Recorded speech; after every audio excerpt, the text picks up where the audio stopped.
So students, अब हम solve करते हैं एग्जाम्पल 1.1 को, जिसका पॉइंट 1 है photosynthesis produces glucose and oxygen from carbon dioxide and water in the presence of chlorophyll and sunlight. So students, photosynthesis एक ऐसा केमिकल रिएक्शन है जो कि किसी भी लिविंग ऑर्गेनिज्म में होता है, और मैंने आपको बताया था कि लिविंग ऑर्गेनिज्म में कोई भी चेंजिंग आती है उसको हम बायोकेमिस्ट्री में पढ़ते हैं। इसका मतलब ये ब्रांच बायोकेमिस्ट्री कहलाएगी।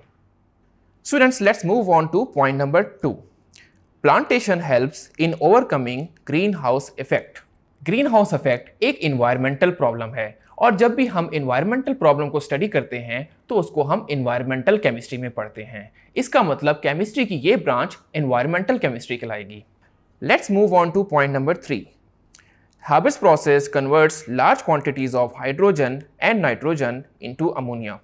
Students, हैबर्स प्रोसेस एक ऐसा प्रोसेस है जिसमें नाइट्रोजन और हाइड्रोजन मिलके लार्ज स्केल पे अमोनिया की प्रोडक्शन करते हैं, और ऐसा एक इंडस्ट्री में होता है। तो मैंने आपको बताया था कि इंडस्ट्रियल केमिस्ट्री एक ऐसी ब्रांच है जिसमें हम लार्ज स्केल पर रॉ मटेरियल को वैल्यूएबल प्रोडक्ट्स में कन्वर्ट करते हैं। इट मींस केमिस्ट्री की ये ब्रांच इंडस्ट्रियल केमिस्ट्री कहलाएगी। Let's move on to point number 4. Ammonia is a colourless gas with pungent odour and it is highly soluble in water. Dear students, ammonia एक inorganic compound है because इसका formula है NH3.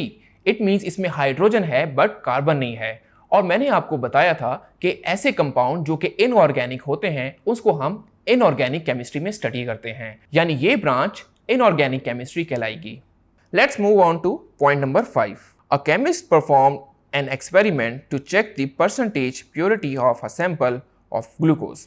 Dear student, glucose sample की percentage purity का मतलब है कि हम उसको एनालाइज कर रहे हैं, और ऐसी ब्रांच को हम एनालिटिकल केमिस्ट्री में स्टडी करते हैं, यानी ये ब्रांच एनालिटिकल केमिस्ट्री कहलाएगी जिसमें हम किसी भी कंपाउंड को एनालाइज करते हैं। Point number 6 is an analyst determines that NO2 is responsible for acid rain. Dear students, acid rain आप जानते हैं एनवायरनमेंट में होती है, यानी ये एक एनवायरमेंटल प्रॉब्लम है, और इन्वायरमेंटल प्रॉब्लम को हम इन्वायरमेंटल केमिस्ट्री में पढ़ेंगे।